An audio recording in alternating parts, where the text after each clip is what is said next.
இன்றைக்கான mini vlog பார்க்கலாமா?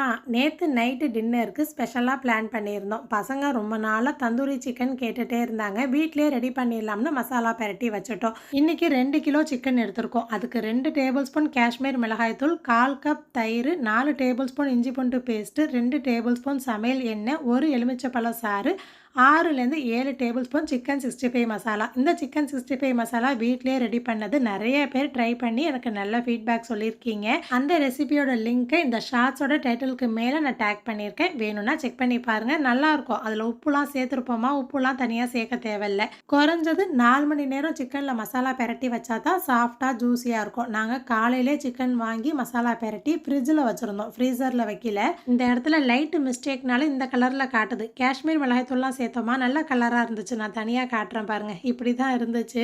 மசாலா பெரட்டி வைக்கிறதோட எங்கள் வேலை முடிஞ்சிருச்சு.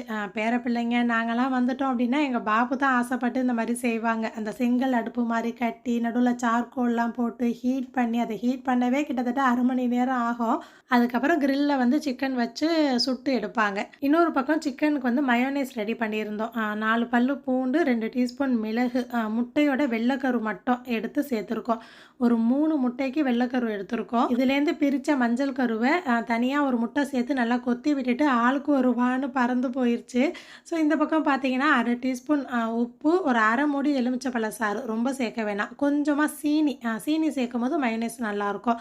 அது கூட சமையல் எண்ணெய் சேர்த்துட்டு நல்லா அடித்து எடுத்துடணும். ஃபஸ்ட்டு பல்ஸ் மோடில் விட்டுட்டு அதுக்கப்புறம் 1ஆம் நம்பர் 2ஆம் நம்பர்னு பல்ஸ்லேயும் நம்பர்லேயும் மாற்றி விட்டு அரைக்கணும். இடையில 2 தடவை மட்டும் ரீஃபைண்ட் ஆயில் சேர்த்து மறுபடியும் அதே மாதிரி அடித்து எடுத்தால் நல்லா திக்கான மயோனைஸ் ரெடி.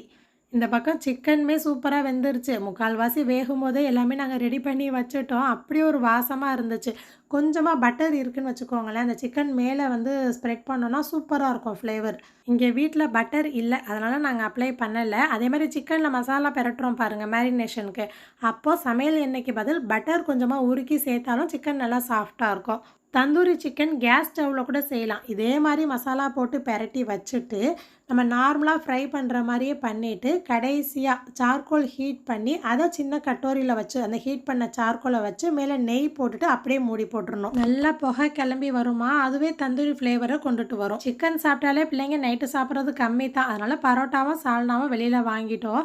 டைரக்ட் ஹீட்டில் நல்லா வெந்து தந்தூரி ஃப்ளேவரோட நல்லா இருந்துச்சு. சுட சுட எங்களை சாப்பிட சொல்லிட்டு கடைசியாக தான் எங்கள் பாப்பு சாப்பிடுவாங்க. இவரும் வாசம் மட்டும்தான் பிடிச்சாரு. இங்கே நான்வெஜ்ஜோட ஆர்டரில் ஃபஸ்ட்டு இடம்னா பிள்ளைங்க சிக்கனுக்கு தான் கொடுப்பாங்க. அங்கே நம்ம வீட்டில் எப்படின்னு கமெண்ட்டில் ஷேர் பண்ணுங்கள். இதே மாதிரி இன்னொரு ஷார்ட்ஸில் நம்ம பார்க்கலாமா?